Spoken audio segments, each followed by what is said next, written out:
Assalamualaikum warahmatullahi wabarakatuh. Perkenalkan, nama saya Fahmi Nur Wahid. Saya dari Prodi Teknik Mesin. NPM saya B1A241003. Pada presentasi kali ini saya akan membahas tentang materi kalkulus 2, yaitu turunan berarah dan gradien. Turunan berarah dan gradien mempelajari laju perubahan F pada sebarang arah. Ini menuju ke konsep turunan berarah yang kemudian dihubungkan dengan gradien. Misalkan P sama dengan X, Y, dan misalkan I dan J adalah vektor-vektor satuan pada arah-arah X dan Y positif. Maka dua turunan parsial di P dapat dituliskan sebagai berikut. Fx dalam kurung P sama dengan limit H F dalam kurung P tambah H I kurung tutup dikurangi F dalam kurung P per H. Nah, atau Fy dalam kurung P sama dengan limit H F dalam kurung P tambah HI kurung tutup Hj kurung tutup dikurangi F dalam kurung P per H. Nah, untuk memperoleh konsep yang kita tuju, yang harus kita kerjakan hanyalah mengganti I dan J dengan suatu vektor satuan sebarang U. Definisi untuk tiap vektor satuan U, misalkan du F dalam kurung P sama dengan limit H F dalam kurung P tambah HU kurung tutup dikurangi F dalam kurung P per H. Limit ini jika ia ada disebut turunan berarah F di P pada arah U. Jadi DI F dalam kurung P sama dengan Fx dalam kurung P, dan DI F dalam kurung P sama dengan Fy dalam kurung P, karena P sama dengan X, Y. Kita juga menggunakan cara penulisan DUF dalam kurung XY. Gambar 1 memberikan interpretasi geometri dari DUF dalam kurung XY. Vektor U menentukan suatu garis L di bidang XY yang melalui dalam kurung XO YO kurung tutup. Bidang yang melalui L tegak lurus terhadap bidang min XY, memotong permukaan Z sama dengan F dalam kurung X, Y dalam suatu kurva C. Garis singgungnya di titik XO, YO, F dalam kurung XO, YO kurung tutup, mempunyai kemiringan DUF dalam kurung XO dan YO. Penafsiran lainnya yang berguna adalah bahwa DUF dalam kurung XO, YO mengukur laju perubahan F terhadap jarak dalam arah U. Pada gambar 1, bukti F dapat diferensiasikan di P, yaitu F dalam kurung P tambah HU kurung tutup dikurangi F dalam kurung P sama dengan nabla F dalam kurung P dalam kurung HU ditambah epsilon dalam kurung HU dalam kurung dikali HU dengan epsilon dalam kurung HU yaitu ketika Li lebih besar O kosong. Jadi F dalam kurung P tambah HU kurung tutup dikurangi F V per H sama dengan nabla F dalam kurung P U plus epsilon dalam kurung H dikali U. Kesimpulan menyusul dengan mengambil limit ketika H searah dengan 0. Hubungan dengan gradien nabla F dalam kurung P sama dengan Fx dalam kurung P I tambah Fy dalam kurung P J. Teorema A, misalkan F terdiferensiasikan di P, maka F mempunyai turunan berarah di P dalam arah vektor satuan U sama dengan U1I ditambah U2J, dan DUF dalam kurung P sama dengan U16F dalam kurung P, yakni DUF dalam kurung XY sama dengan U1FX dalam kurung XY ditambah N2FY dalam kurung XY.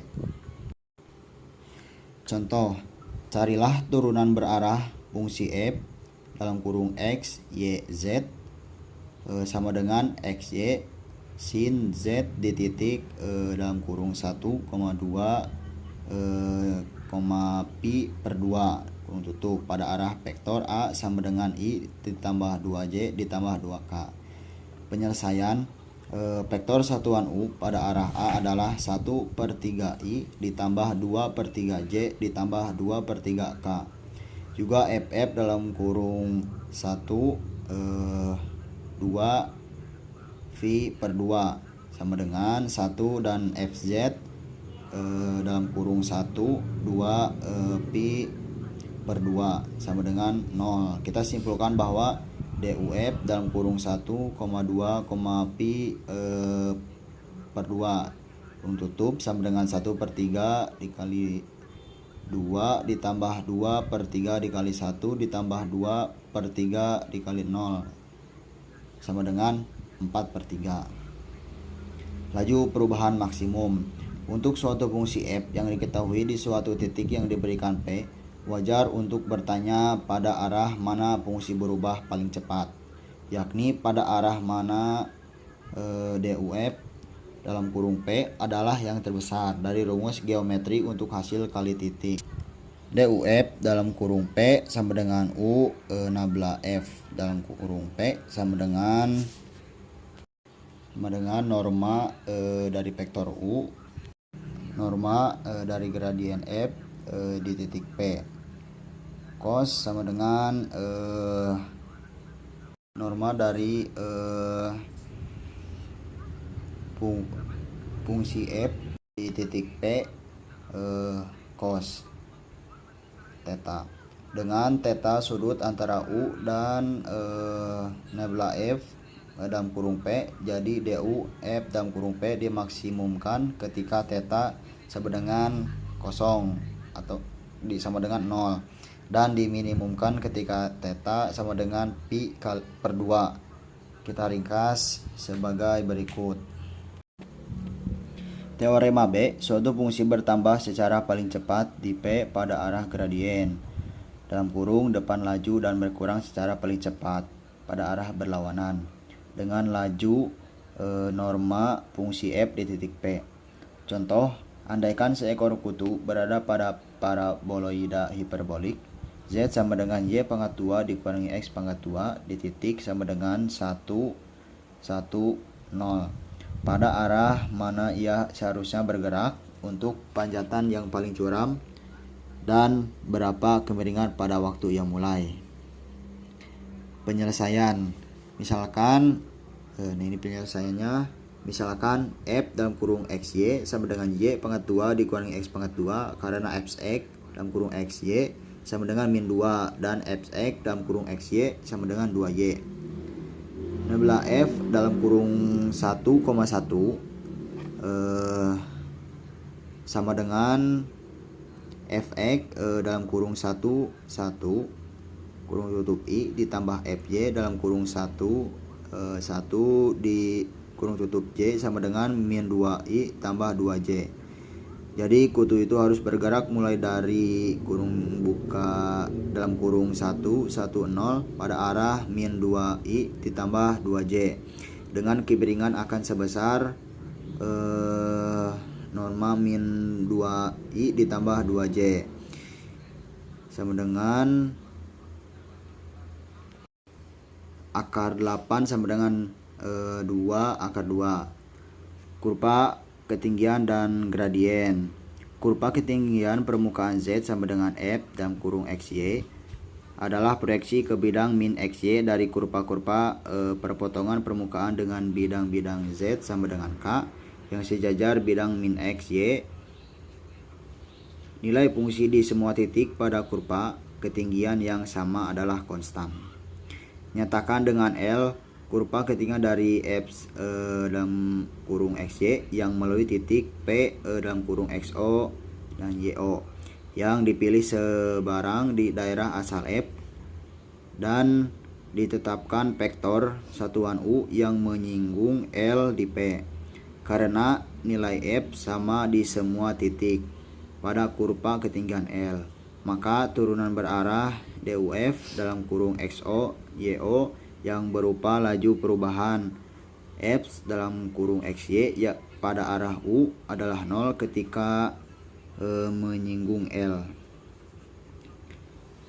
0 sama dengan DUF XO YO sama dengan nebla F dalam kurung XO YU dikali U. Kesimpulan bahwa U tegak lurus suatu hasil yang layak berstatus teorema. Lanjut ke teorema C. Gradien dari F di titik P adalah tegak lurus terhadap kurva ketinggian F yang melalui P. Contoh 4.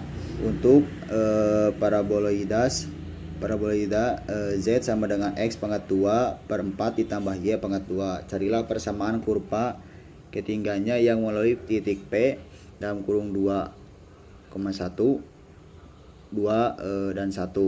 Dan sketsakan, carilah vektor gradien dari paraboloida di P dan gambarkan gradien tersebut dengan titik awalnya di P.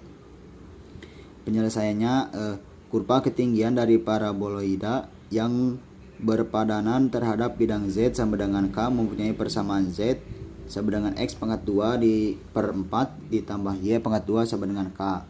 Untuk mencari nilai K milik kurva ketinggian yang melalui P, kita substitusikan untuk dalam kurung XY dan mendapatkan K sama dengan 2. Nah, itu pada foto 4. Jadi persamaan kurva ketinggian yang melalui P adalah elips, yaitu X pangkat 2 per 8 ditambah Y pangkat 2 per 2 sama dengan 1. Berikutnya misalkan F dalam kurung XY sama dengan X pangkat 2 per 4 ditambah 4. Karena Fx dalam kurung XY sama dengan X per 2 dan Fy dalam kurung XY sama dengan 2. Gradien paraboloida di P dalam kurung 2 dan 1 adalah nebla dalam kurung 2 dan 1 sama dengan Fx dalam kurung 2 dan 1 I ditambah Fy 2 dan 1 J sama dengan I tambah 2J. Kurva ketinggian dan gradien di P diperlihatkan pada gambar keempat. Dimensi yang lebih tinggi. Konsep kurva ketinggian fungsi 2 variabel dapat diterapkan pada permukaan ketinggian untuk fungsi 3 variabel. Jika F suatu fungsi 3 variabel, permukaan F dalam kurung X, Y, Z sama dengan K di mana K konstanta. Disebut permukaan ketinggian untuk F di semua titik pada suatu permukaan ketinggian. Nilai fungsi adalah sama dan vektor gradien, dan F dalam kurung X, Y, Z di suatu titik P dalam kurung X, Y, Z dalam daerah asalnya adalah normal terhadap permukaan ketinggian dari F yang melalui P. Dalam masalah konduksi kalor dalam benda homogen di mana W sama dengan F dalam kurung X, Y, Z memberikan suhu pada titik dalam kurung X, Y, Z permukaan ketinggian F dalam kurung X, Y, Z sama dengan K. Dinamakan permukaan isoternal karena semua titik di sana memiliki suhu sama dengan K. Di seberang titik pada benda tersebut, kalor mengalir dalam arah yang berlawanan dengan gradiennya, atau yakni dalam arah penurunan suhu terbesar, dan oleh karenanya tegak lurus terhadap permukaan isoterm yang melalui titik itu. Jika W sama dengan F dalam kurung X, Y, Z memberikan potensial elektrostatis atau voltase pada suatu titik sebarang dalam suatu medan potensial listrik. Permukaan ketinggiannya dinamakan permukaan ekuipotensial. Semua titik pada suatu permukaan ekuipotensial memiliki potensial elektrostatis yang sama dan arah listrik adalah searah dengan negatif gradiennya, yaitu dalam arah penurunan terbesar pada potensial. Mungkin sekian video dari saya. Bila ada kesalahan kata, mohon dimaafkan dan dimaklumi. Semoga video saya bisa bermanfaat. Assalamualaikum warahmatullahi wabarakatuh.